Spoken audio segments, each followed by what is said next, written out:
Hi BookTube, welcome to Jackie's Literary Corner. I am Jackie, and I've finally begun my first visit to the library for the year. So first, I'll talk about my library books, but this video is also about my potential TBR for March through April. Unfortunately, I'm back in that moment where I'm indecisive and undecided on what books I want to focus on. See, this is what happens when you start so many books, and then there's also the fact that I buy more than I get through my books. And and I don't know if I can't go cold turkey. I mean, maybe I could in the long run, but because partly because there's not a lot to do around here for me. I don't have a lot of hobbies, which I am trying to fix. In my library, people always say the solution is just get books from the library, but my library is not always. I mean, obviously, it's not bad.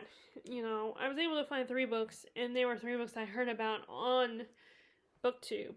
Well, 2 of them. I mean, one of them I'm unfamiliar with. Actually, it's the first time I've seen it.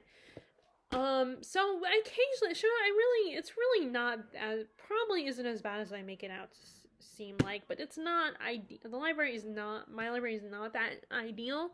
I mean, I imagine my library back in my old hometown was much better because it was 2 floors, and this is only one small building. I mean, and the fact that, as I always say, this originally is a retirement community. I mean, it does have families, but, and the one time I looked for Anne Rice there, the only Anne Rice books I had was her Christian books about God and discovering God and trying and learning and talking about life after death. And I'm just, not interested. It's not like I have any. I mean, I am Christian and I do believe in God, but when I read books, I want to read, I don't know, I just don't want to read sentimental or about heaven and, life after death. I mean, I like books about ghosts, but that's about it. So, those books don't really interest me, don't hold my attention. But it kind of, it didn't really surprise me because this community gives me vibes of a very Christian, very, religious community. And I don't mean that in a bad way. I mean, as long as you don't become a religious zealot and force your religion down someone's throat, then I don't think there's anything wrong with having strong faith and strong religious beliefs. Just don't push it on other people, because they won't like that. But anyway, so it just was kind of funny that, of course, they don't have her other books, the books that made her famous. They have her books about her, her own personal, religious beliefs. Which is it's just not a surprise. But, so it's a small library, so it's not the biggest selection. But I do find stuff there. They have a handful of the Twisted Tales books. I almost got the Part of Your World one, which is the Little Mermaid Twisted Tale, but then I managed to find 3 books that issued an audible gasp for me to see them there. So let me show you those first, and then we'll get to a discussion about TBR for March and April, which is going to take a while. And don't worry, I'm planning, I think I found a tag that I can film. I just gotta think about my answers for the questions and see if I can find answers. Okay, so first, I heard about this book first from Elliot Brooks. I might have heard it from other people too, because it has an audience on BookTube, and that is For the Wolf. And I think it's a Red Riding Hood Beauty and the Beast retelling. It's a story, from what I remember hearing, it's a story about, the oldest daughter gets to go off, marry the prince, and all that, and while the youngest is sacrificed to the wolf and thrown in the woods. and the wolf might not be what he seems. He might not be as evil as he seems. Which it kind of reminds me of, which this is a book I didn't finish, but I've heard so much about it. It's like not Daughter of the Moon, but maybe it's Daughter of the Moon. The one where the people would sacrifice their children to the witch in the woods, but it turns out that she hadn't to but it turns out she was perfectly harmless, and she would feed the children starlight and send them to another village where they'll actually be wanted. And one baby is sent in there, and she accidentally feeds the little girl baby moonlight. So it's something moon. The title has something to do with moon. But the premise kind of reminded me of that, where the village sacrifices their children, and then it turns out things are not what they seem, and that's so messed up. And you can't entirely hate the people because they're scared and desperate, and they think something bad is going to happen. They don't know any better, and they probably do want and love their kids. They just think, although some people may argue that the fact that you can sacrifice your child, and of course we don't know. You've never, you don't know until you're in that position, which hopefully no one will ever be in that position. And it also actually made me think of that. There was an episode of the show Supernatural where Dean goes to a town where they sacrifice one male and female to the scarecrow, and the god will make their crops grow and make it rain, and and if they don't they don't give one man and one woman, male and one female, then the whole town will die. It kind of reminds me of that also. But yeah, of course, every time I hear that it might have a Beauty and the Beast feel to it, then I'm interested. And then it also has Red Riding Hood.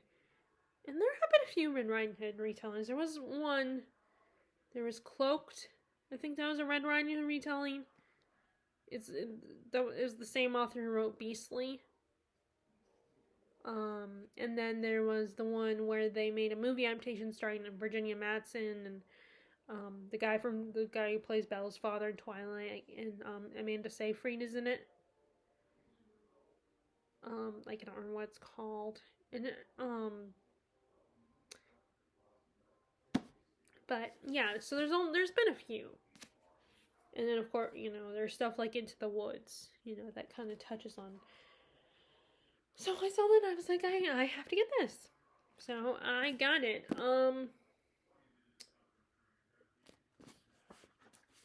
And it has deckled edges. I did not realize that. It has deckled edges, and so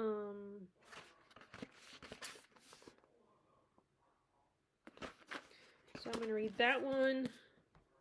And then the other one I've heard about quite a bit on BookTube is Mexican Gothic. This is Silvia Moreno Garcia. This is the book she wrote, I think, after she wrote Gods of Jade and Shadow, which I really enjoyed. And that one I actually had. I think I bought that one, but then I decided, I enjoyed this, but I'm going to go up in the donation pile. It was fun, though. Although, it's funny that even though I donate books, that's a good deal and all, but I don't get money. I don't get money back from it. That's why I like the Black Castle books, because I don't get money back. But I could get money back, I think. I don't know. Maybe it's not an option there. I've never asked. But you get credit for buying books, and you don't have to spend as much money as you normally would at like a regular bookstore like Books A Million. Although I keep seeing this at Books A Million, I think about it. I think about picking it up, and I never do. So I saw it at the library, and I decided, I'm gonna go pick it up. I'm gonna check it out. This is this girl. She finds her cousin has just got married, living with a rich family, and she receives either a letter or a call from her cousin. Let me see if there's... Okay, yeah, it's a letter from her cousin, saying that something's not right. and she's freaking out. She thinks that the guy is trying to poison her. So, our main character, Naomi, heads to where her cousin is now living and tries to figure out what happened to her cousin, if she's actually just losing it or is she really in danger. And everything seems great and glamorous, but then she realizes something. But then she starts to suspicious something is not right in this house. The good news, I've managed to avoid anyone spoiling it for, because on BookTube, if you're not careful, or just even on the internet in general, if you're not careful, and you can easily be spoiled. And sometimes, it's one of these where I'm watching a video and I don't expect them to talk about that book. And granted, they do warn me. They will, in some of those videos, they do warn you. And it's one of these things where I'm like, am I going to read that book at some point? And how long is it going to be before I finally decide to read that book? And sometimes I just watch it anyway. Even if they don't ignore the spoiler warning, just watch it. Watch them talk about the book. And sometimes there's some spoilers that are kind of minor spoilers anyway. They're not that big of a deal to me. But it's, it's like... Sorry if my voice sounds really nasally. I had a moment of getting upset earlier. But so far I don't think I've had anyone... If anyone has actually said what happened... I think it's mostly been hints at what could have happened, but they don't exactly tell you what happens. I haven't actually heard it, but if people have said what happens, I don't remember. So,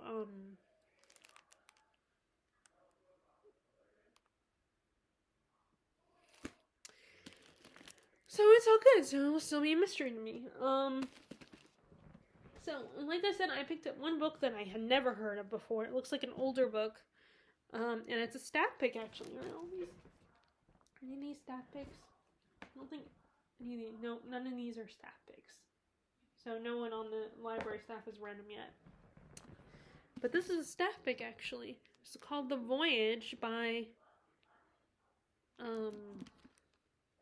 Philip Caputo. And it sounds like it's a mystery kind of thing. It's one of those ones where, the type of mystery where, like, something happened a long time in the past, and our present day character is trying to figure out what happened all those years ago. It's kind of how the formula of Kate Morden's books, which is another video I want to do. I just have to reread those books. But I wanted to do a video where I talk about Kate Morden, do an author spotlight on her books. Because so far I've never heard anyone do it. I mean, I don't even know if... I know that April from Getting Hygge With It reads her books, or she started to read her books. There's a few other people that I've heard that I've seen her books on their shelves, in the background of their shelves, but I don't think I've ever come across an author spotlight on her books.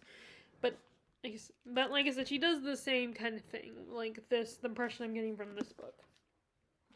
So, according to what happens, this man sent his 3 sons away on a boat trip, and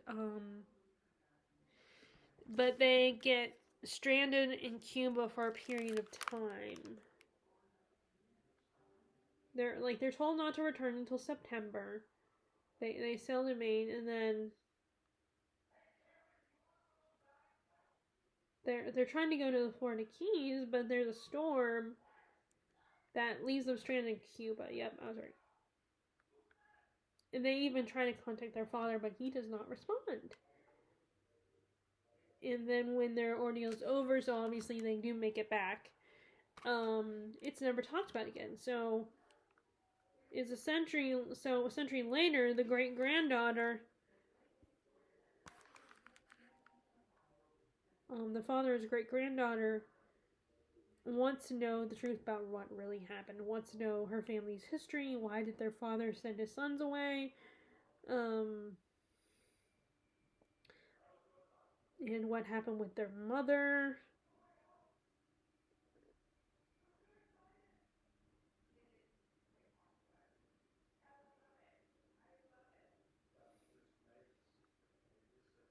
And of course, when these things, and of course, there's a sentence that says, "What she finds out will change what she thinks about herself and her family." I feel like those stories always have that kind of dramatic. Oh, it will, change her forever, and it will change how she sees herself. Which, yeah, maybe it can. But it's just funny because, like, you're not your family. I mean, yes, you come from them, but you're not them. You have you have free will and you have your own choices. It's just always so funny whenever. Okay, so like I said, I said before I'm currently reading I don't know, maybe I didn't say it before my wrap-up video, but I'm reading Valet. I read a little bit at the library, but I always, now, I don't know if it's because, I feel like it's because my house is within walking distance. It's still a long walk, but it's not like I have to get in the car and drive. So it's like whenever I go to the local bookstore in the village or go to the library, I attempt to bring a book with me so I can read a little bit once I get my purchases or the books I'm going to borrow. And then I only get through maybe a little bit of the book I brought with me. And so it's like, why do I do that? Why do I bring a book when I'm barely going to read it anyway? I'm not going to stay that long. But, yeah, so I did read a little bit. I at least got chapter 8. So in this one, our main character, who reminds me of Jane, our main character, Lucy Snow, she's had 2 jobs previously as one as a governess, and then one as kind of a maid or a servant or a companion to this elderly lady who was gonna be dying soon. The little girl ends up leaving to go back with her dad, who's in a different part of the world, and then of course the old lady dies. And then she gets an opportunity to go to France. And she is on her way she gets to France and she doesn't know the language. And she doesn't know the area. And she's suggested to go to this woman named Madame Beck.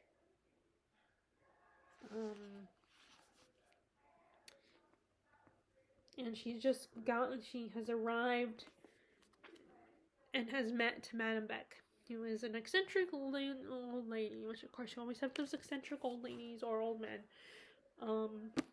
So yeah. And the sun's coming out.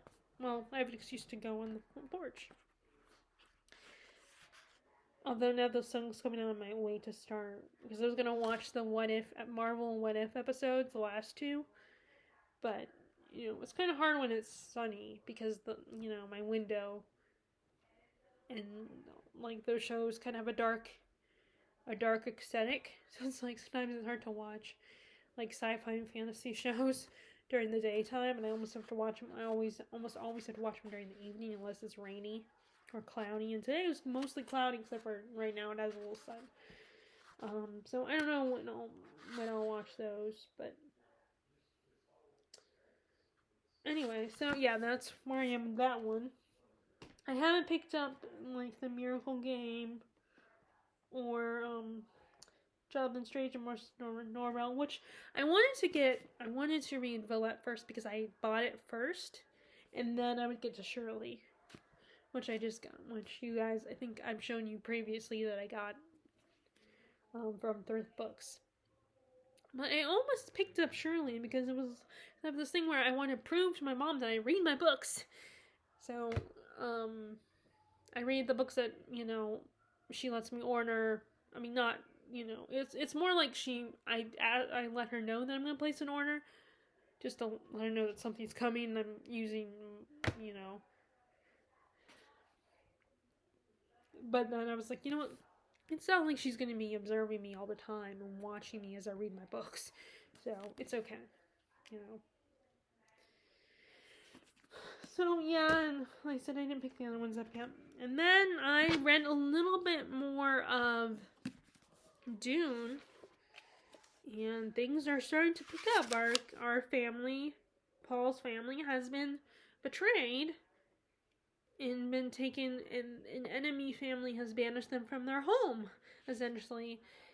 And Paul and his mom are in the desert, and I'm almost on part 2, actually. I just gotta get through this chapter and then I'll be on part 2. It's actually, now that I'm read farther along, I'm really getting into it. And it's, I was apprehensive, but like I said, I'm getting better at, these longer, denser books. And,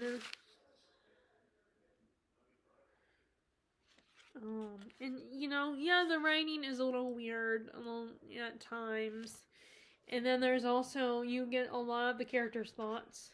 And they basically, in their thoughts, they explain what's going on or what they're thinking and stuff like that in the moment. It's like, this character betrayed us. What am I going to do? Or someone is a traitor here. It's just a little weird. Like, yeah, there are books when you're in a character's head, but it's more like, but I don't know, it just feels, most books feel a little different even if you're in a character's head. But it just feels like that happens a lot in this one.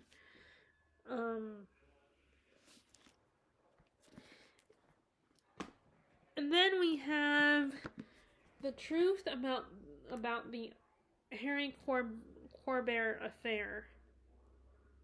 By Joel Dicker, which is translated from the French, and is a bit of a mystery. Our main character wants to be a famous writer. His mentor and teacher, Harry, became like his one best friend, and he helped him learn how to write, and he's trying to help him now become a better writer because he published one great novel, and he doesn't want to be a one-hit wonder, so he's trying to publish a second novel. But then things fell apart because Harry had a relationship with a 15-year-old girl, and he claims to have fallen in love with her. But apparently she died, and they have found her bones in Harry's yard under his hydrangea bushes. So he is now on trial for her murder, and everyone is turned against him because of his, the fact that he had a relationship with a 15-year-old girl, and he probably murdered her. And our main character, Marcus Goldman, is trying to prove his innocence by finding out what really happened. Hence the title. And I'm guessing my theory is he's probably gonna write a book about these experiences. I mean, he's being told by his publisher and his manager that his agent, manager or agent, that he should do that he should tell all about Harry and try to, either improve or disprove his innocence, his guilt. It's very interesting. It's very intriguing. I am definitely curious if it's true, if he's innocent, if Harry is innocent or not. And it kind of made me think about how the idea is this guy thinks he was in love with this 15-year-old girl, but to the rest of the world, that's seen as really gross. And there's no way he could be in love with this because she's a 15-year-old girl, and he was a 30-year-old man, or in his 30s at the time, so it's so inappropriate, and people just can't fathom the possibility of this. And this is also, it's really funny because this guy was so loved and worshipped. He comes to this small New England town where everyone on the East Coast, everyone's all about, you're so cool, and he's a famous writer, and we're gonna do all this stuff, treat him like royalty, and because he's, he was living in New York, but then he comes where these people don't really know him. I mean, they probably have heard of the book, but they don't know him at all. And they hero worship the guy, and then when they find out he probably killed this girl and he was having a relationship with her, a teenager, it's like, oh no, he did do it, and they're so sure of his guilt. And it kind of makes you think, because it's like, yes, it's definitely weird and inappropriate to have a relationship with someone who's still kind of a child. There's at one point where Marcus is talking to his publisher, and he's trying to convince him to write the story about Harry, and he's like refers to the little Harry's relationship with a 7-year-old girl, and he's like, no, she was not 7. This is, and he's like, oh, I don't care, oh, don't, don't. There's a phrase he used, a common phrase I cannot remember. But basically, tomato, tomato, it doesn't matter. You're pulling out hairs or that kind of phrase. And it's just funny how people are like, you get mom mentality, how people will, people can be easily manipulated. And it's definitely, and like I said, this guy does believe he loved this girl, and she says she loved him back. And it's obviously not pure love, it's probably not true love, but in the moment they did really love each other. They believe they love each other. And I say believe because who knows? But it's just very interesting because, the idea of someone in their 30s connecting emotionally and romantically with a teenager is seen as like, okay, that's weird, you're probably a pervert, kind of response. So it just makes you think about that, and the idea of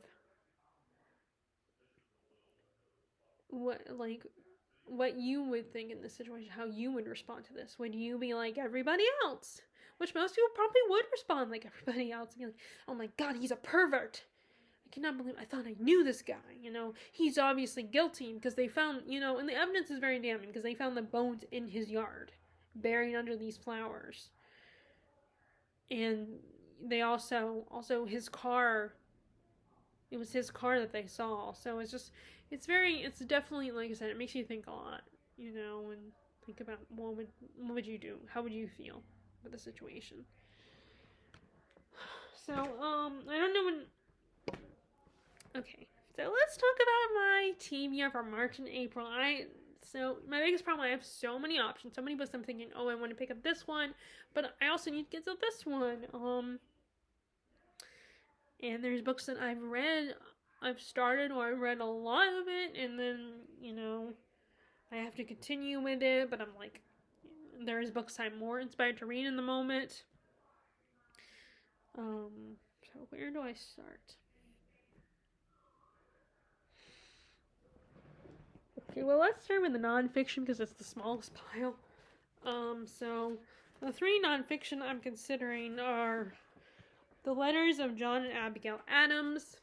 I'm definitely getting more into this kind of stuff. I actually recently put on both on my Amazon wishlist and my Thrift Books wishlist. But the Thrift Books wishlist is more for me. Because no one else is going to see it anyway.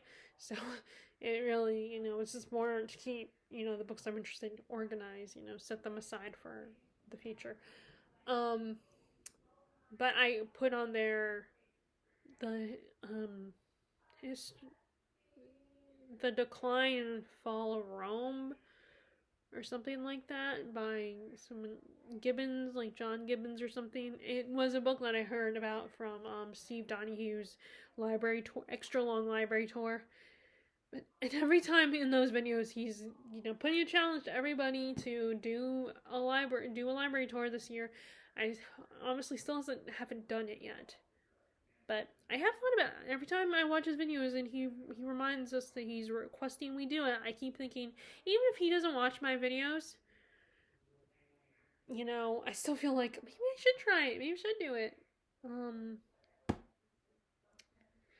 But this is also a classic. Obviously, you can tell it's a Penguin classic. It's just The Letters Between John and Abigail Adams, and they have a very sweet relationship by the sound of it. It's not overly romantic, but you can, from what I've read about them, like in David McCullough's book that I ended up DNFing because I just wasn't into it, and I feel guilty because it was my brother-in-law's book. And I didn't know how it would probably take me forever to read it. But, it sounds like they really did love each other, and, they're very, loyal to each other, and I like their relationship, although I don't like John Adams as a dad. He wasn't a very good dad, that's for sure. But, and they have kind of a quiet romance. It sounds like. Like, they're not, it's a little more subtle and a little more private for them. And I figured, and these are just letters. It's epistolary, so it's basically reading letters. So I figured it wouldn't necessarily take me as long to read it. I mean, it could still potentially take me a while to read, but I don't think it would be too bad. And then I was inspired to read some philosophy. So I did like that philosophy class, and I remember my uncle, he was talking about Plato's Republic, and it should be something that we should read. And I saw this a few weeks ago at the end of last year, so I decided to pick it up, which you probably remember. I don't know if you remember seeing it on one of my videos, but this is Socrates, or Plato's most famous, is the Republic.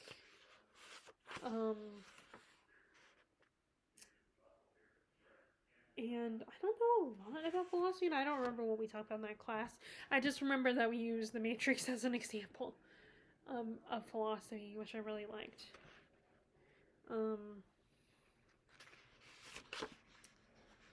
So I've been wanting to try it and see if I could, I feel like if I start reading it at the right moment, I could get into it. Like, I definitely can't read it during my 15-minute breaks because I only got 15 minutes, so I barely get through a page. Maybe I get through more. So I couldn't read it during work. And then unless, like, I get, that time, like my parents, whoever's picking me up is late picking me up. And then I can't read it while I'm in bed getting ready to fall asleep. So during the day is probably the best time to read this. And this is not something I should probably bring with me when going to my sister's the next time I go, so, because there's too many distractions there.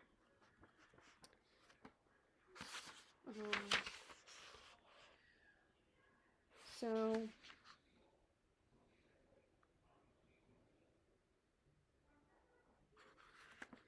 I don't know. I just gotta find the perfect time to read it, because I want to give it a shot. I want to try it.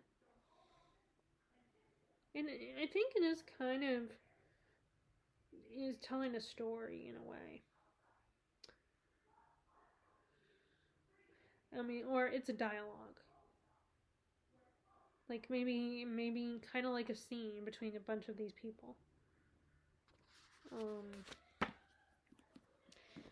So this I definitely want to try at some point. I just gotta think the perfect time to read it when my mind is relaxed and focused, but not too relaxed to where I'm falling asleep.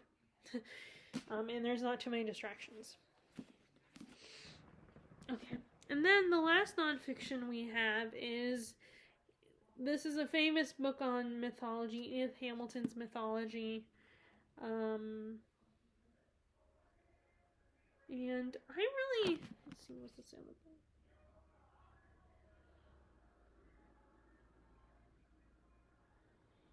that? Oh, so it only talks about the Greek and Roman myths. I mean Greek, Roman, and Norse myths.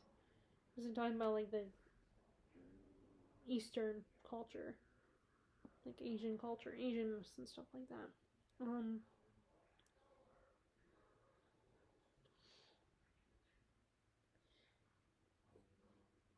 So I don't know exactly what it is. If it's maybe it's like Stephen Fry's, where he tells his own versions of them, or maybe she just explains the myths and stuff, like what John Solis does in his videos. I don't know. It's just, but I know it's a very well-known book on mythology. So, which I'm gonna have a hard time pronouncing some of these names. So those are the non-fiction books I'm thinking of. Okay, the rest I kind of don't know what I'm gonna do. So let's see. So here's some historical fictions. So first, there is Pillars of the Earth. And so far I've gotten pretty far into it. Our master builder is trying to find a place to take his family to live and where he can get a job. Then his wife dies, and then he ends up meeting this woman and her son and falls in love with her, which is really quickly in my opinion, and she with him, and they end up getting together, and their family of 3, because he has 2 kids, and then actually he has 3 kids, but one of them, his wife was pregnant at the time, and she gave birth to her baby while they were traveling, and then he decided when his wife died, he couldn't raise the child on his own, so he gave up the baby. Although first he tried to abandon it, and then he leaves the baby, or the baby's left at a church. There's a lot of stuff going on. There's religious politics. There's the story of this guy and his family. And this is something I feel like I need to pick up, but then, like I said, there's so many other books. See, that's why, as much as I want to read longer books, I have a hard time committing, because there's so many other books that I want to read that I get distracted by them. So I've gotten very far in this. So part of me feels like, oh, I should pick up this one, but no, maybe I should give into what I desire to read, and, but, yeah, and it's easy reading, it's just long, and a lot is going on, so that's Pillars of the Earth by Ken Follett. And then this is another one that I started, but then I stopped reading. I didn't get very far now. I don't remember where exactly I left off. I'll have to look. But,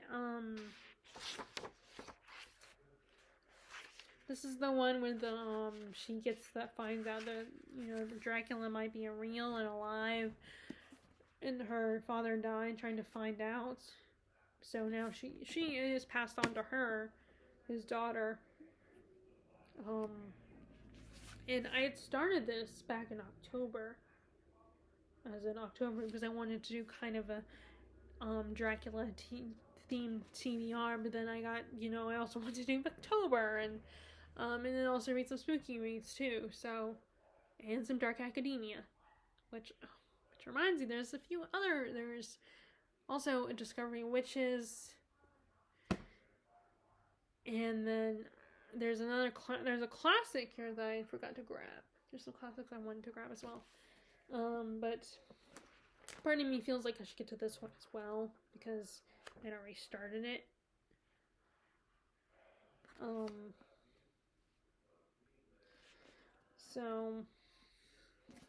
But yeah, I had a hardback copy, and I decided to get rid of my hardback and switch it for paperback as soon as I saw this paperback version. Because I just don't like hardbacks. I have a few hardbacks. I have a few though, but they're smaller. Except for there are some that are big, huge. Like the Anastasia nonfiction book that I have is a hardback, and it's huge. It's a huge book. So if I could find a paperback, which I don't know, I might not. I don't know if I can. It looks like a much older book. And then the last nonfiction is one that I was just inspired to read all of a sudden. And that is Blood and Beauty, and it's a novel about the Borgias. And I know that by Sarah Duant, and I know that not Elliot, Jennifer Brooks is a fan of the Borgias.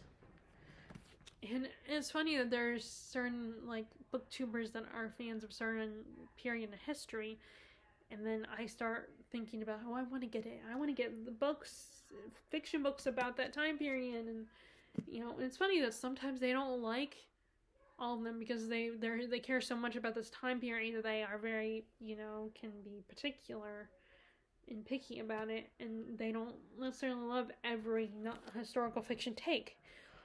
But I usually attempt to read it myself. So those are some of the historical fiction books. Oh, and I guess technically, I don't know if this is. Here's a few more. I don't know if this one is considered historical fiction or not, but the Luminary used by Ellery Catton. This was another situation where, like I said, this was a situation where I got the book originally from the library, but then I decided it's so long I want to just buy it at some point. And I do like how the hardback has that cover that you can remove it. And you can see, like, and there's the holes. But because this paperback, they can't do that. All they can do is they have the same image, but then you open it and it's, the painting or whatever. But I don't know if this is historical fiction or not. I think it is. I think it's considered historical fiction because it won the Man Booker Prize. And this again was another one that I started to read. I even have my Peter Pan bookmark in here. I have to look at my bookmark. I have to go through my bookmarks and see which ones I have because I have at risk the idea of getting copies. I've had doubles of some of my bookmarks. But this is another one that I feel like I need to pick up and get back to. There's so many. So this is considered historical fiction as well. And let's see. I know I have one more historical fiction. Oh, actually 3 more. Sorry, I got 3 more historical fictions. Okay, so first, this is another one that I was inspired to pick up. I haven't picked it up yet, but I've had a desire to pick it up and check it out. And that is The Crimson Petal and the White. And I think this is about a prostitute. Yeah, meet sugar. And there's a reading guide in this one. A Victorian prostitute, a 19-year-old Victorian prostitute, who wants a better life for herself. And somehow she ends up getting into society. Starting with this William Rackham, who's a perfume magnate. And I think that's why I got this mixed up with the book Perfume. Because of that part. A perfume magnate whose lust for sugar soon begins to smell like love. She meets a host of lovable, maddening, unforgettable characters as their social rise is overseen by assorted, preening socialites, drunken journalists, untrustworthy servants, vile gutter snipes, and whores of all kinds. And this is a book for some reason. I thought Terry from Florida had expressed interest in it. Or, I don't know why. Maybe the premise just reminded me of something that she would like. But, this is one I thought about picking up as well. I just have it, it's very hard. Because, like I said, I have so many books. And, like, another thing about Blood and Beauty is that I said in my video at the end of last year, talking about books that I want to read for in the winter time, that was one of the ones I was on there. And I don't know how many books, if I read any of the books on that list. I don't remember, and I don't like re-watching myself. Like going back and watching myself because I hate how my voice sounds. And it makes me cringe listening to myself. But I know I did mention Blood and Beauty on there, so I don't know. And I think I did mention this one too. It's considered a notebook book, actually. It's written by a guy, so I don't know if that's because sometimes there is men and women sometimes have a hard time understanding each other when they write books, and people both mostly women do complain about how men write women, and they don't like it. So, because it's like very inaccurate. It can tend to be inaccurate. It's just because we have trouble and we just don't always understand each other's sex. And, so yeah, I thought that was interesting. But I want to try to avoid looking up people's reviews because I want to get to it. I want to read it along with Blood and Beauty. And those are some of those books that I feel like people will have opinions on them that I don't know, like, might risk turning me away from it. Okay, so, and then we got 2 more historical fiction books, and then I can jump to the next category here.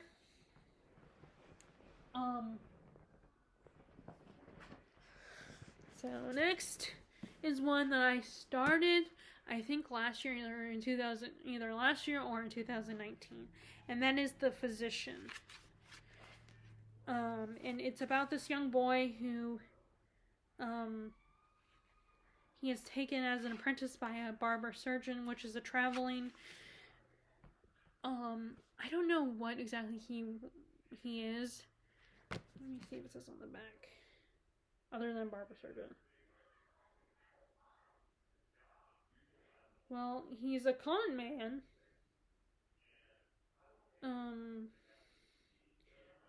But it turns out that our main character, our boy, it turns out that he has an acute sensitivity to people's pain.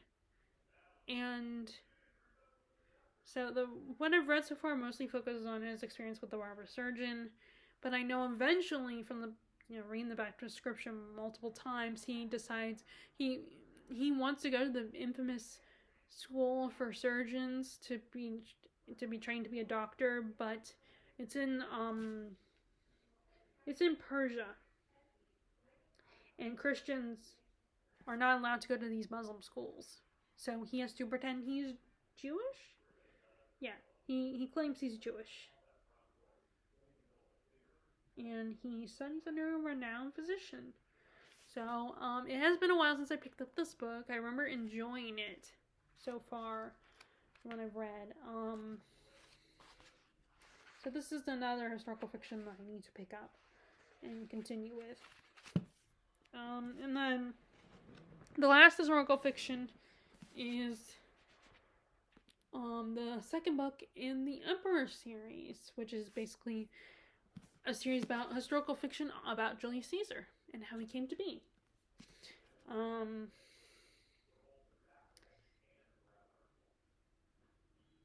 And the first book is about him and his friend when they were kids, and how they end up in Rome. And they end up getting separated because he's taken on by the nobles and the kings and stuff. But his friend, who eventually becomes Brutus, gets taken to being a soldier. That's the first book.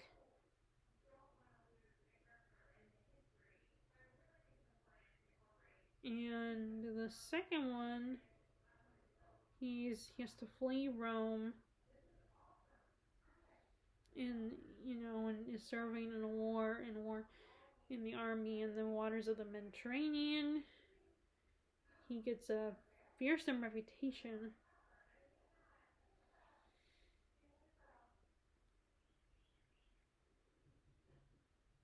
He ends up in Africa and gets captured by pirates.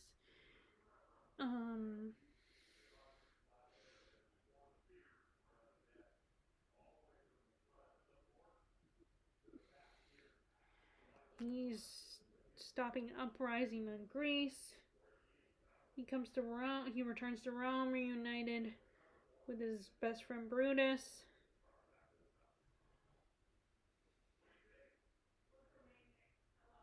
Oh, and this one deals with the whole Spartacus situation. Death of Kings. And going by and like I said when I talked about my reading of the nonfiction SPQR, I referenced this book, and I kind of, going by the title, I kind of figure what's part of the plot of this book, or I'm predicting what's what aspect of history is going to be involved in this book. So this is another one I feel like I need to pick up, and it's one of those ones where it's like I don't want it to be another series that I fall behind on. Which, let me go ahead and talk about the fantasy. So, because, okay, so I have, obviously, fantasy is probably my biggest category, though I don't know, looking at my books here. Just a second. Oh, and one more historical fiction I forgot to mention, and that is Wolf Hall.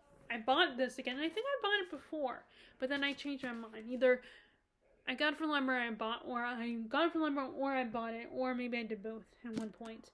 But I bought it again. This is about Thomas Cromwell, and I might want to pick it up soon as well. Continue to read this one as well, because I did start reading it. And it's a little confusing, and it is a book that has a I can't think of present day or present person, or for like the narrative. It's not past tense, present tense, a present tense narrative, which is a little bit weird because I'm not used to it.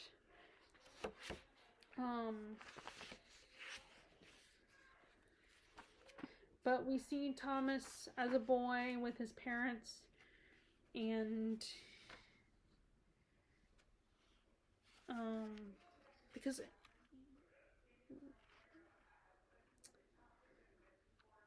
and that's all I can really tell you at the moment. If I started reading it, I would remember better, but so also there's that one. That's the other historical fiction. Okay, now I think I am for real done with historical fiction, I think.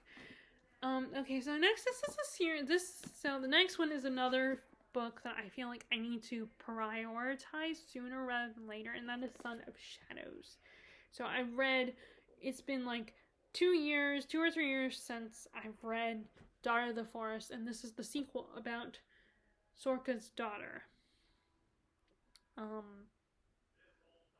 And I remember expressing concern that this book wouldn't be available anymore online, so my mom was like, okay, fine, I'll get it for you. I'll do the order the book for you, because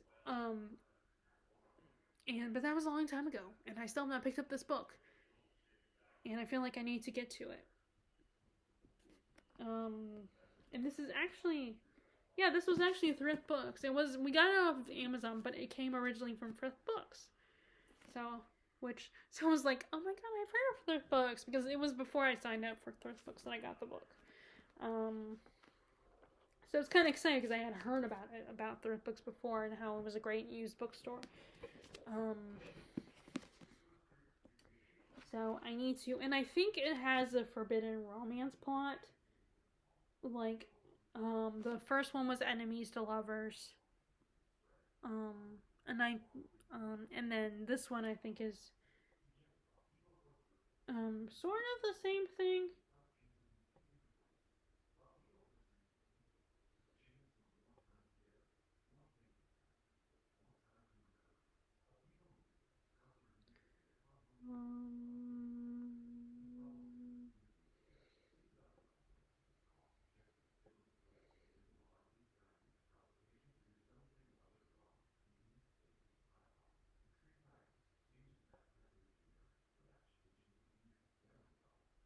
Okay, so all it says is, she will need all her strength to stand up to those she loves best, for in the finding of her own true love, I don't know how to say her name, Ladian's course maybe doom them all, or maybe their salvation.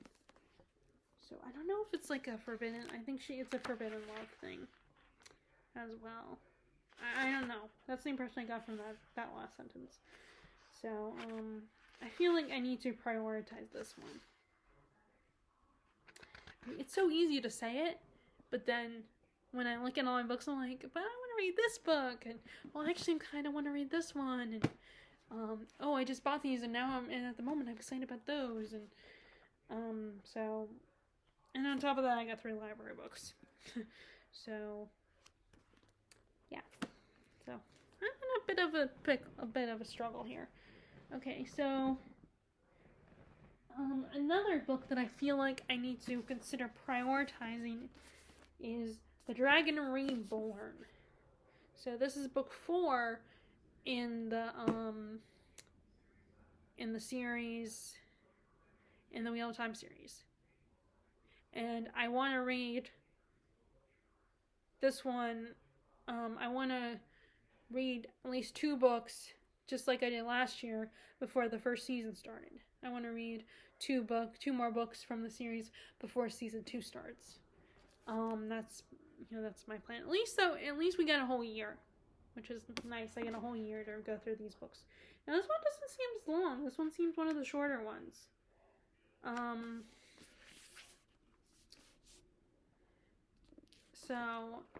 Which, by the way, I like the TV series. I know it's not perfect. It's not, there are a lot of issues with it. Which the only reason I was aware of them is because someone pointed them out to me. Especially since it's been a while since I read the first book. So, and that was probably why I was able to read book 2, because I had read book 1 years ago anyway, so I only had to read 1 book. But I want to, prove that I can read. Wait, is it book? No, book 3, I'm sorry, not book 4, book 3. I'm on book 3. I'm sure you guys would probably know that, and probably might correct me in the comments. But so, no, it's actually book 3.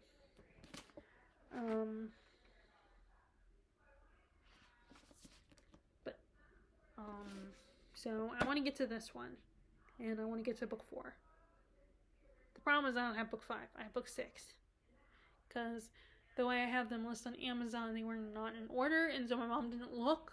My mom, did not look and see the book number, so it's like she ordered them and how I had them on my Amazon wish list. So, yeah, so she hasn't got book 5 yet. Because I think I have book 4.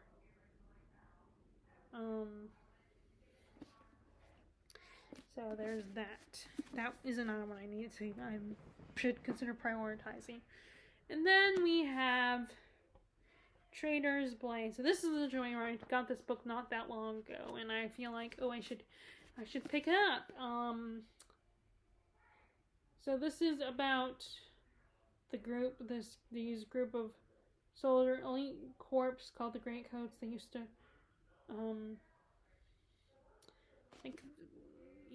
the kings. They're like the musketeers, and the king ends up getting killed, and they ends up getting disbanded. But then one of their leaders finds out there might be some conspiracy going on.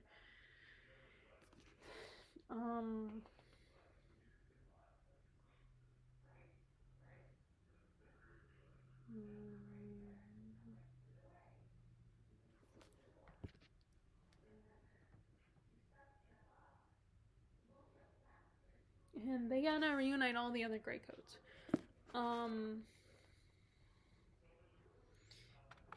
So, yeah, this was another one that I was like, I should get to this one, but then I got distracted because I recently bought Senlin Ascends, which is in this pile somewhere.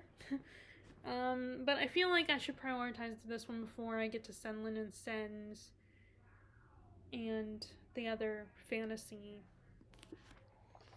epic that I just bought. And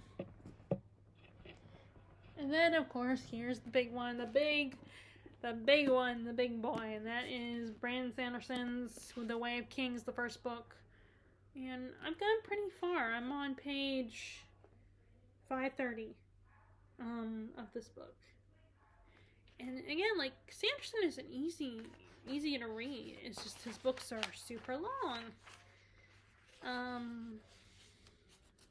But yeah, I got pretty far. I mean, as far as chapters go, I'm on the next. I have a few more pages to go in chapter 36, and then chapter 37, which is another flashback. So, like I said, he's an easy read. It's just a long one. And a lot is going on. The same with Stephen King. I mean, they're both definitely easier to read than Dickens. That's for sure. But, so, it's just long. So, it requires a little commitment on my part. So, and I'm not going to even tell you what, because you guys probably heard enough about this series and know what it's about. So this is another one I feel like I need to pick up and get back into soon.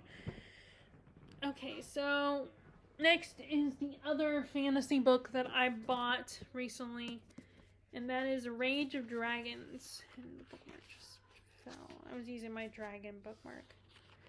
About a guy seeking revenge. This is,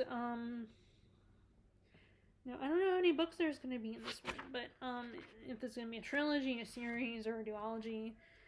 But I've heard a lot about this book from people like Elliot Brooks, and I had just bought it. So, like I said, a lot of times when, I'm sure you guys have run into this problem where you get new books and all of a sudden you want to read those new books. But like I said, my part of the problem is I get new books, but then I have so many books I've had on my shelf for a long time that I haven't picked up, that I need to read. Or I've started to read, but I have put them down since then. And I feel guilty picking up something I just bought. But then at the same time, I'm like, oh, I want to show my mom I'm reading these books. So I'm always in a predicament whenever I buy new books, which I'm sure my mom's solution would be, don't buy any more books then, which is not going to happen, unfortunately. Well, it depends on how you look at it, but anyway, so there's that one. And I probably won't get to all these, but I want to get to them in the next 2 months, but I might save them for. Okay, so next is the second book in a series, and in trilogy actually, and I feel like I should get to it because it's only a trilogy, and it's a fast read. And that is Before They Are Hanged, the second book in the First Law trilogy. And I just read the first book. I mentioned, I talk about it in my wrap up. So I was like, oh, I want to get to it now that I have the second one. Which, is that supposed to be Glocta? In the corner there? I think that might be Glocta. Might be a drawing of Glocta. Which, if that is, he looks really creepy. Unless that's Bayaz. I don't know, but I blame TV for this. But every time, I always think of these characters looking really handsome and good looking, even if they're not described that way. Or at least, that's what I always think of because of TV. Now they give me false expectations of what characters look like. I mean, I always like when I read books, whether there's an adaptation or not. I pick the actors who have cast the play of these characters, and they're always good looking, so I always think of someone good looking. And even though Glocta has no teeth and has to walk with a cane. So my shallowness is disappointed if they don't look as attractive as I picture them. As they're not described as attractive as.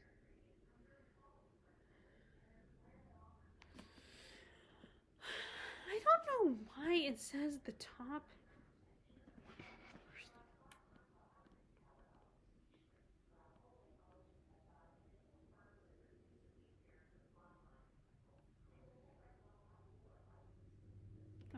So I'll have to figure out I'll have to ask someone to tell me what I should or maybe look up the reading order of Joe Abercrombie's books, which should you read next. Okay, so it always says, if you enjoyed Before They Are Hanged, look out for The Last Argument of Kings.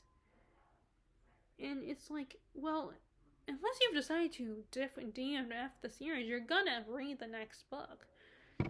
So why are they say, if you enjoyed this book, look out for the last one. It's like, well, of course you're gonna look out for it. I don't know why they need to say that at the top, because you're automatically gonna do it, unless you're just not interested anymore. Because you have to. Unless, like I say, you're not interested. I don't have it here, but I'm not going to go up and get it because I already did that once. There's also the, what is it called?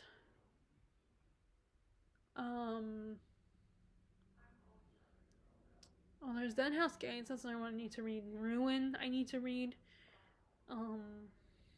Clash of Kings. And I can't see the title because of the way I have in books. Oh, and the Dragon Republic. There are so many that I need to get to. But that's not the one I'm thinking of. I can't think of it. I just got the second book to it. And it's another trilogy. It has an interesting title, I feel like, but I cannot think of what it's called.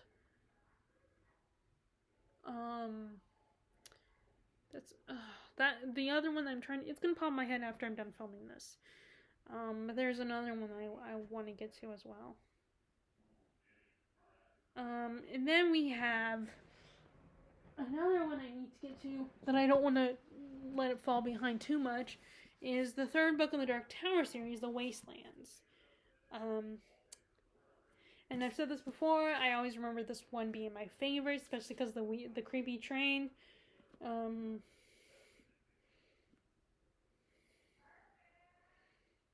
does it say?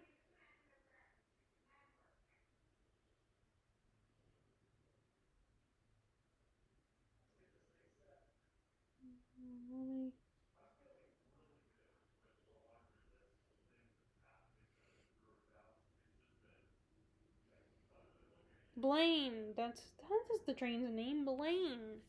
That's right. The Blaine train. Blaine the train. Oh,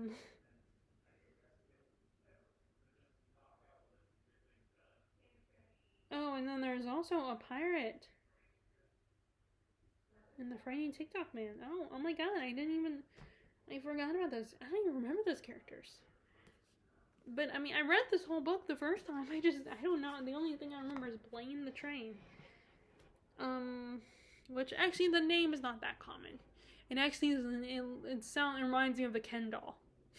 Because that's what one of my Ken dolls, there was a certain type of doll that I remember that Mattel made. Where there was a series of girls that had their own, each of them had different hobbies, and I had the one Tori, who had her hair in pigtails, and I remember she was a skater. I don't know why I like that one. I'm not a skater myself. I would not be good at skateboarding, but I thought she was really cool. And there was a male that went with them, a Ken doll that went with them, and his name was Blaine. I remember he had a silver jacket. But that's what I think of when I hear the name Blaine. So, yeah. So I don't want this to fall behind. I want to get to it. But this is not the only Stephen King book I gotta read, too. There's also this one. The Stand. Which I started this back in 2018 or 19. But it was before the pandemic hit. Because it's actually about a virus that kills half the population. So this is another one, but as you can see, it's a long book. It will be great for March of the Mammoths. There's a lot of books that are perfect for the March of the Mammoths that I have here. So it's now I don't think it would be as challenging as reading 2 Tolstoy or 2 Dostoevsky or 2 Dickens at the same time, or I don't think it would be as challenging as reading 2 books by one of those authors at the same time, but it's do I want to read 2 Stephen Kings at the same time?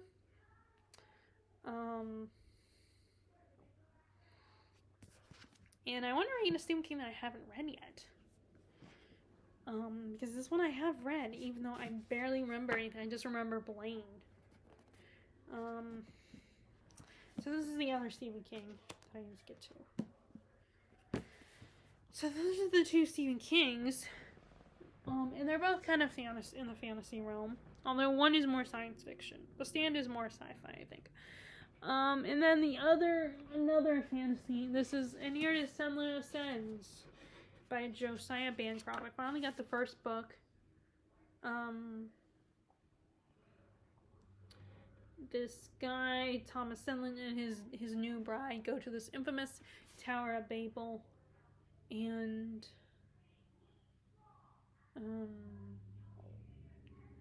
but he ends up losing her in the tower. So he goes on this journey to find her through the tower, and each floor is a different world of its own. And he's very inept at this kind of adventuring stuff. He prefers the only adventures he prefers are the ones in books. That would so be me. I probably can so relate to Senlin. Thomas Senlin. But yeah, so another situation where I just bought it, so I was like, I want to read it, but then I feel like I should read some other books before it. Okay, so those are, okay, I'm not done with the fantasy section. Okay, so, they're all the way over there.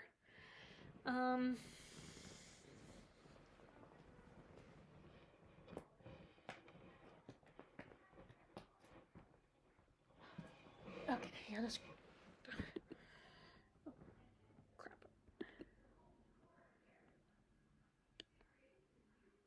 Sorry about that. I don't know what happens when my screen disappears. Okay, so this is Daniel Green's book. His first one, his novella. I have not got Rebel's Creed yet, the second book. Maybe I'll get it for my birthday. Or I'll buy it myself. I don't know. But I wonder what the B stands for. I think, but this, oh,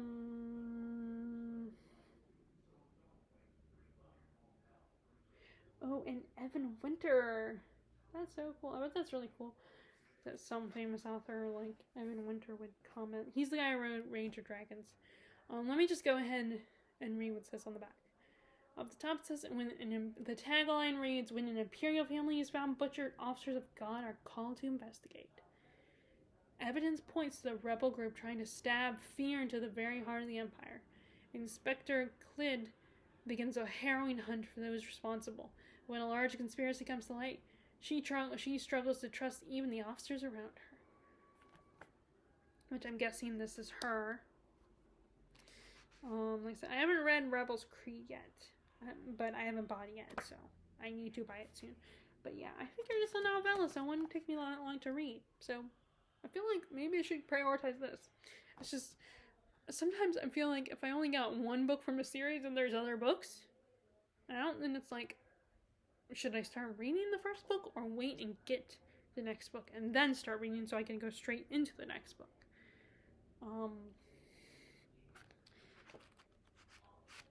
Okay.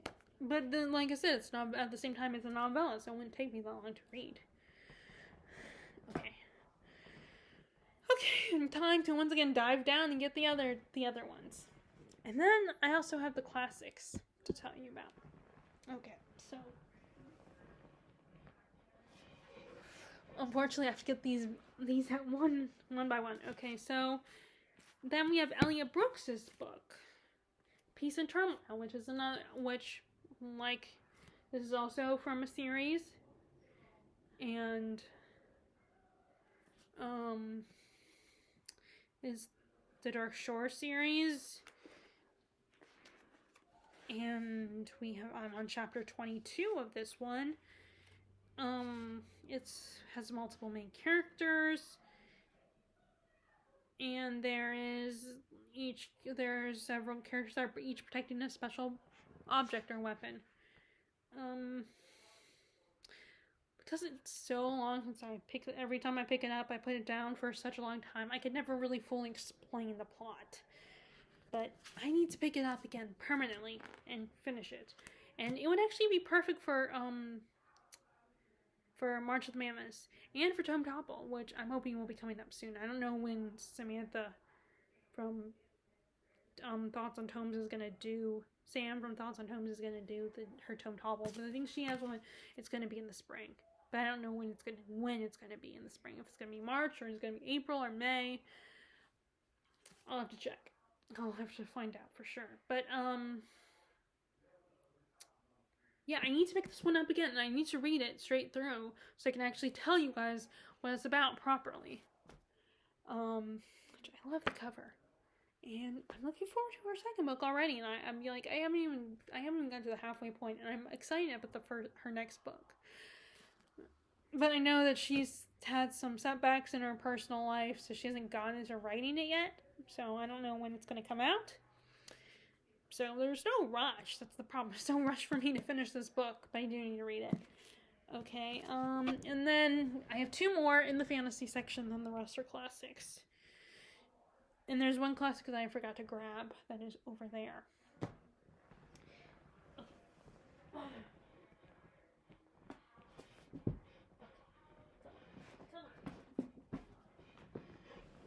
Okay. Sorry, guys. Okay. I know I should bring these close to me, but then we have The Wolf, which I don't know if it's,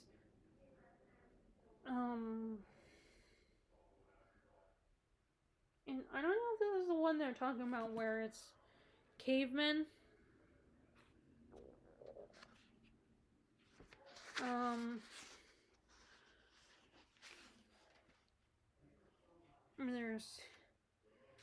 But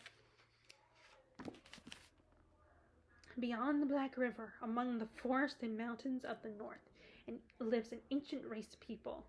Their lives are measured in the centuries, not decades. They revel in wilderness, resilience, and they scorn wealth and comfort. And by the contrast, those in the south live in the moment. Their lives more fleeting. They crave wealth and power. Their ambition is limitless, and their cunning unmatched. When the armies of the south flood across the Black River, the fragile peace between the 2 races is shattered. On a lightning-struck battlefield, the 2 sides will fight for their people, for their land, and for their survival. And I think it does have it is a series or a trilogy. I think there are more books that already have come out. Yeah, Under the Northern Sky series. So, it's another one that I want to get to soon. But again, these are books that I don't have the next book in the series. So it's like, do I get to it now? Just read now to say, look, I've read it now. Can I get the next book in the series? Or do I wait until I get the next book in the series? Because, this is what happened with Powder Mage. I've read the first book, but I don't have the books 2 and 3 are not at we're not Books A Million. And then when I went to Barnes & Noble that one time, a couple weeks ago, I found book 3, but not book 2. And I need book 2. So I don't know. It's difficult. And then the last fantasy I have here is Priory of the Orange Tree, which is standalone. This is another one that I started a while back, so I restarted it. I started the first time during the summer. First time I read it. It was a hardback copy. So, I started reading it again. And it was really cool. A really good and interesting premise. And I've enjoyed it so far. It's a long book. But it will be perfect for March the Mammoths in Tome Topple as well. It's actually the acknowledgements page goes up to 830. There's a timeline which I wouldn't read.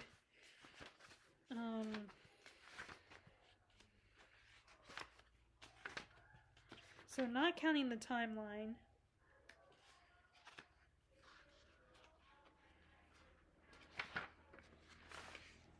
it just barely gets past the mammoth, the first 100, the first starting number for the mammoths, which is, I think people consider books that are 800 or more pages is a mammoth, and it's the last page before that I read is 804, because there is also other stuff like timelines and acknowledgements pages and all that stuff, and glossaries. And I never look at the glossary. People, it's funny. I read so much fantasy and I never look at glossaries. I mean, I'm not trying to be braggy or anything. It's just, I don't think about it, and I just want to read the book. And, you know, I don't even know if I just guess what the object they're referring to is. Like, I just want to get into the story, so I don't care about specifically what the object is, or whatever they're referring to. This is another dragon one, so this is another one I need to get to. Fantasy is the worst, as far as trying to make a decision. Okay, now let's get to the classics. Okay, so first, I don't know if I want to save this one for June. Because it's the one Austen book I haven't read. And I'm thinking maybe I should save it for June. So I'll have one an Austen book to read. And maybe if I do want to read a Jane Austen, I could just read one that I've already read. Oh, there is Lady Susan, but I don't have a separate copy for Lady Susan. And I don't have any for Juvenilia, which I'm hoping comes in that. I did put on my Amazon wishlist that big box of the small Penguin Classics, which has a bunch of different authors from all around the world. And I put it on my list, the Amazon wishlist. I don't know if I'll ever get it, but I put it on there because it was like the idea of it was really cool. And so I don't know if I want to save this. I might want to save this into not June, July. Save this for Jane Austen July, because it's the one I haven't read. And it's basically about Catherine Morland, and she is a big fan of Gothic literature, and she believes herself to be in a Gothic novel when she goes to stay with some friends for a period of time in Bath. And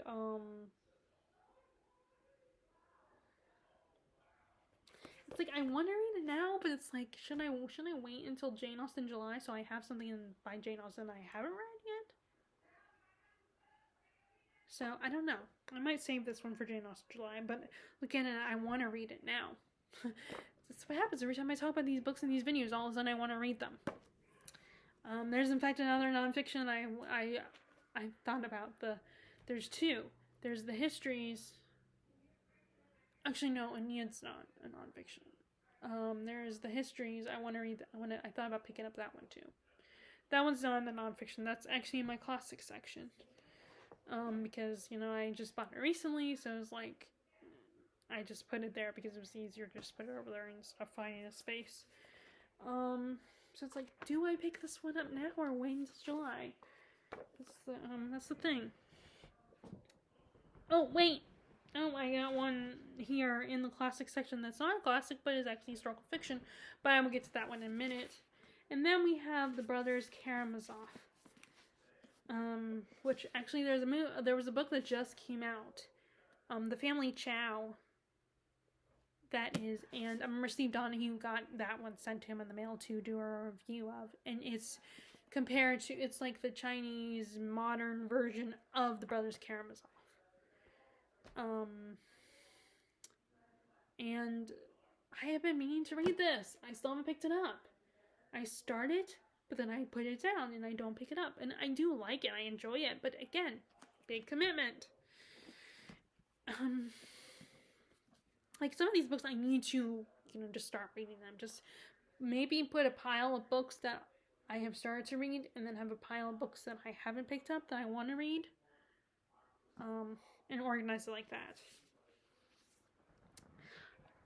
And the other one that I'm not going to pick up is Anna Karenina.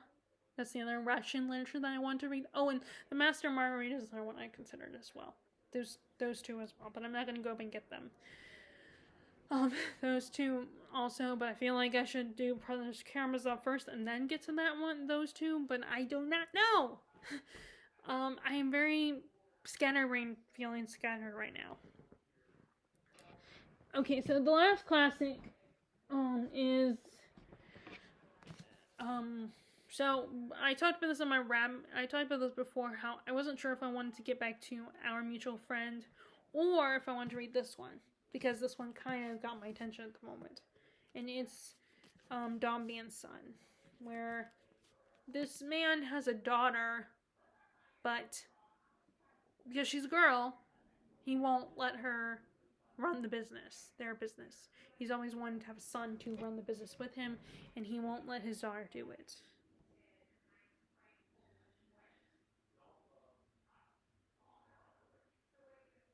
Oh wait, he does have a son. He only cares for his little son, but he's a little boy.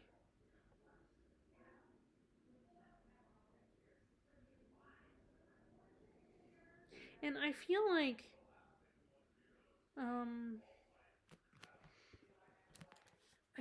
this has similar themes to Hard Times, but might be a more interesting story to me, or it does a lot more exploring of the themes of, you know, the male femmer, you know, fathers not thinking their daughters are good enough, and that they well, although not exactly, because Hard Times was more about him hardening his daughter and making her focus on the facts and the practical side of life, and not thinking about the romantic side of life.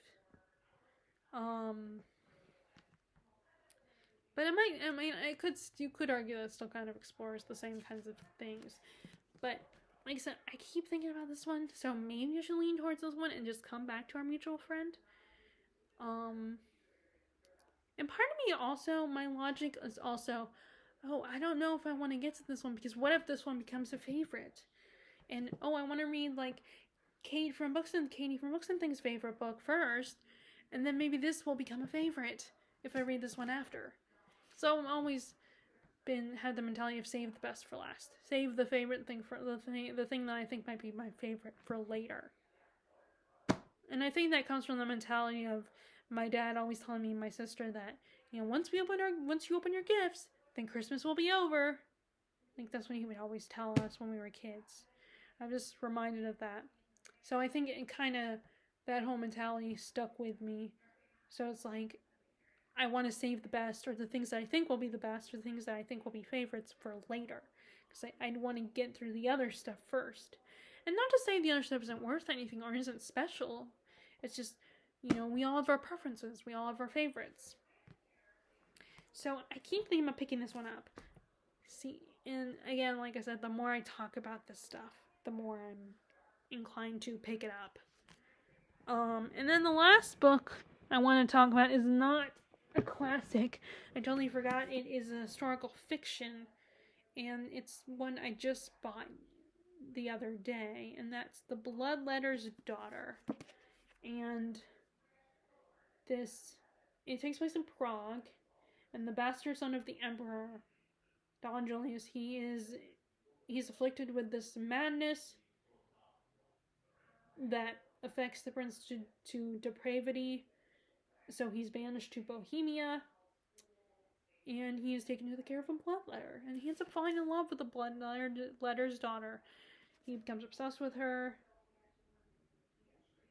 and he believes she is the woman she embodies the woman of the Coded Book of Wonder, which is a manuscript from the Imperial Library that was the prince's only link to sanity. So it sounded really cool and interesting. So it is historical fiction, so it's not a classic. I just had it there because I just grabbed it, grabbed the pile. So these, once again, there's also two other classics. Sorry. It's like, I'm like Mary Poppins, where she has that bag where she pulls out so many things from that bag, it's like endless. There's also this one would fit with the whole March Mystery Madness that Steve Donahue hosts as well. And that is Mysteries of Udolpha, which is another one that I've started to read. I'm really far into this one. I mean, they're in Italy.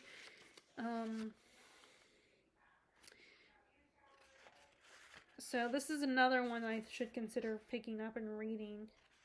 And like I said, I feel like it would fit the month of March, because This is when March Mystery Madness month is, and it is a bit of a mystery. Like, what's the deal with the guy that her aunt married, the Count? Is the place actually haunted, kind of thing? So, and what's gonna happen to our main character, Emily?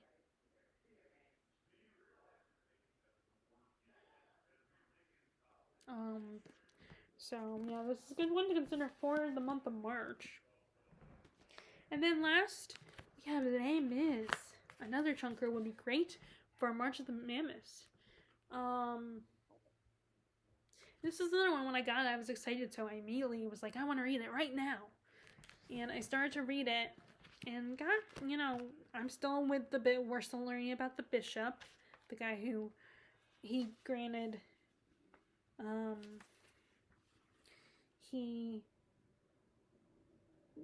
forgiveness to Jean Valjean. If you want to know who the bishop is from the stage show and the movie, he's the guy that when Jean Valjean goes to the church to hide out because no one else would give him shelter, and these people that live in the church give him shelter, and then he ends up repaying them by stealing their silver, and he's caught by the police, but then the father says, tells, oh, I gave these to him, so it's okay. I said he could have them. So, and he grants him forgiveness. So I haven't got to that part yet. We haven't even got to Jean Valjean. We haven't even met him yet. But we're just the backstory of the father, and I'm on book 2, and the chapters are not that long. It's just, there's so many of them.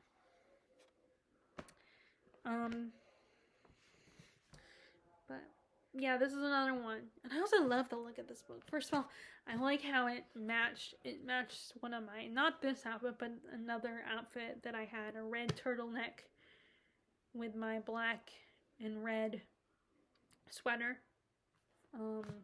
It matched, but I didn't bring it, when I wore that outfit, I did not have this book with me, so, but that was funny, that kind of matched it. I like the end pages. That's really cool. It kind of looks like wallpaper. And I like how this kind of looks like a Bible. Like it has the same feel as a Bible, and I love the shade of red they used. And then of course it has quotes. It has notes from the original owner.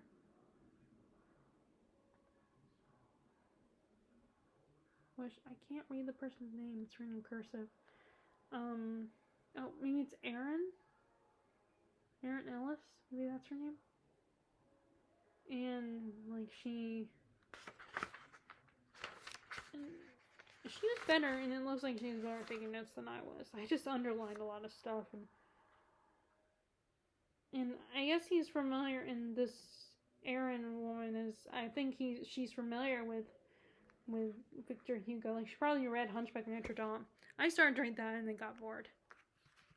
I actually tried to attempt to do a buddy read, but me and the guy I was reading with, we both got bored with the book. So I was like, when he messaged me, I was like, thank God. But yeah, I'm so apprehensive about doing buddy reads with people. Especially because I have a lot of books I've started to read, and they're the books that I want to get to. So, and they're also the books that I think I should consider doing buddy reads with it, but I'm so far along in already that I feel, okay. Anyway, so I'm going to stop right there because there are probably plenty of other books I need to get to, but I need to organize these books and, separate them first into categories of books that I've started to read and the books that I want to read, but I haven't started yet, that are a lot newer. And I'll go from there. I still have time because as I'm filming this, March is not over yet. But if I pick any of the books that are longer and dense, like Priory of the Orange Tree, then I feel like I should start reading them again sooner than later. Okay, so guys, if you like this video, be sure to give it a thumbs up. Click subscribe if you haven't already. Click the bell notification below if you want to be notified when I post new videos. And I hope you are staying safe, happy and healthy, and enjoying your reading. All right, bye.